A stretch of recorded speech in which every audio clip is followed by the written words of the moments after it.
Well, g'day and welcome to another episode of BlankCanvasTV.com. My name's Andre Knott and we are changing the way you see and experience art. And today I am in one of the most beautiful northern capitals of Northern Europe. It is Oslo, Norway, and it's got a fantastic, really rich naval history and exploration history, in fact, in general. There's the Flam Museum across the way where the Flam, the boat that actually, the ship that actually changed the way in which explorers toured the world. It went to both the North and South Poles in the early part of the 20th century, and a very, very incredible journey that was. But I'm here in Norway, and just to give you a bit on the culture, it's very expensive. In fact, this Pepsi right here cost me $7 to buy that Pepsi right there, and the Mars bar I purchased was $4. So don't expect to get a cheap day in Oslo, Norway, but nevertheless it is an amazing place to come and see and experience. And today we're going to talk about expressionist art. We're going to be talking about it because this is the home of Edvard Munch. Edvard Munch, in fact, is how they pronounce it here. He was, in fact, probably the world's greatest exponent of expressionism, and we've got a fantastic opportunity to talk about him here today. But you'll see the culture of the place and the rich naval history, and of course we have the saxophonist in the background right there as well. Lovely place, lovely area, rich in culture, and definitely a lot of people who really enjoy the spot as well.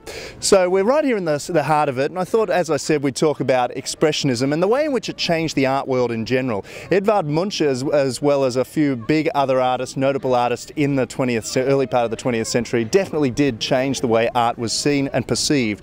Expressionism was about getting across personal feelings and emotions, and that had been inherent in art throughout the many centuries beforehand, but definitely has been something where over the last couple of years, over this last century, the last 100 years, has really been a driving force in art. And it was artists like Munch and also Kandinsky who pushed it forward. But a little bit about the history of the great man himself, Edvard Munch, and this part of the world. He was born in 1863, and in 1864 his family moved to Oslo.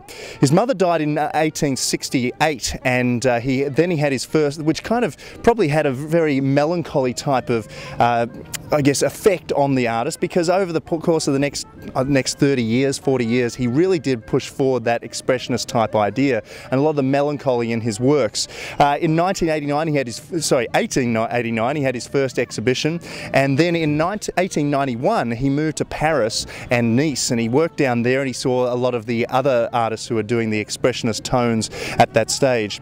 In 1893 he actually did the first of the frieze of life, and that was a theme that went throughout his whole life. We've just been to the Edvard Munch Museum in Oslo right here and seen the Scream. I saw the Madonna and a lot of the other works he created, but his work in 1895 he had an opportunity to go across to Berlin, and that's where a lot of the artists who were creating at that stage the German Expressionists. German Expressionism was exactly about where it really all happened, and Munch had that significant opportunity to be presenting his art around them at that stage. In 1912, he had his work beside Gauguin, Picasso and Cézanne for the very first time, as well as Van Gogh. And these other great expressionists, where you saw the act of painting in their work, were definitely had a big influence on the young Edvard Munch. But in 1902 to 1908, it was a critical point in the modernist art theory, and you had artists like Picasso, like Cézanne, like Van Gogh pushing their art forward. Of course, Van Gogh had done that a little earlier in his expressionist works, but that's the time at which expressionism really did take have its hold on the world, and definitely did push forward the idea of modernism. And modernism then travelled throughout the whole 20th century. But a bit about expressionism itself, and of course then Munch moved back to Norway in 1909, and just to give you an idea of some of the works that he created and some of the ideals in his works, there's a few of the names of his works in the frieze of life, essentially life in general, the emotions, the expression of what happens in life. The Scream, Vampire, the Madonna, the Kiss. He also had works called Desire, Hatred, Murderess, the Death of of Murat, which was actually when he and his girlfriend had a huge fight, and he actually had his hand shot and blood all over the place. Jealousy, the drinkers, and melancholy. I mean, this is essentially what it was all about. And for Edvard Munch, it's interesting. The question to him was, what is art? And to him, art grows from joy and sorrow, mostly from sorrow. It grows from human lives. That's what he had to say. But back in 2004, his very famous painting, The Scream, got stolen from the museum. One of the most incredible and, I guess, famous thefts in art history. It was returned 2 years later when the people who had stolen it, the criminals, were actually apprehended. But nevertheless, let's talk a bit more about Expressionism. Expressionism is about getting the ideals of the soul, the self, the inner emotions and fear and thoughts and emotions across onto the canvas.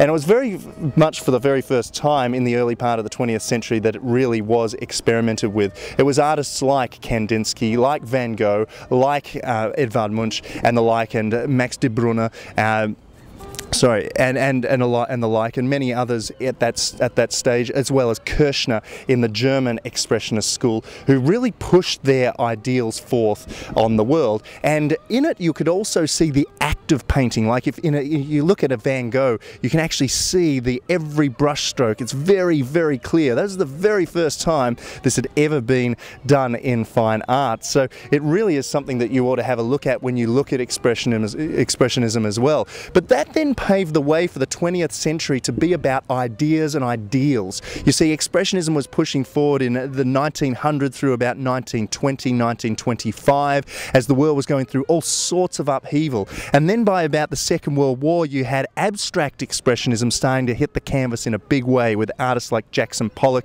and again Kandinsky was pushing it forward as well. But that was when you saw the act of painting really there in its absolute most fervour, or the highest sense in the work that you saw of that period. And that has then paved the way for us nowadays to have artists who can paint and create anything they like, because they're standing on the shoulders of these great giants of the early part of the 20th century. So Expressionism is all about getting ideals and ideas of life in general, and the innermost thoughts and theories and mind and all of the fears and emotions that you have on a day-to-day basis across on the canvas. So that's what Expressionism is all about. Hope you get an opportunity to learn a bit more about Expressionism as you study in art textbooks and the like. Definitely it's a great place to come right here to Oslo, Norway, to get an idea of the beautiful culture here, as well as the beautiful works of Edvard Munch and of course the Expressionists of that time. My name's Andre Knott for BlankCanvasTV.com. I hope you've enjoyed this episode from Oslo, Norway. Make sure you come and watch another episode over the coming days, months, weeks and or years. We'll see you out and about.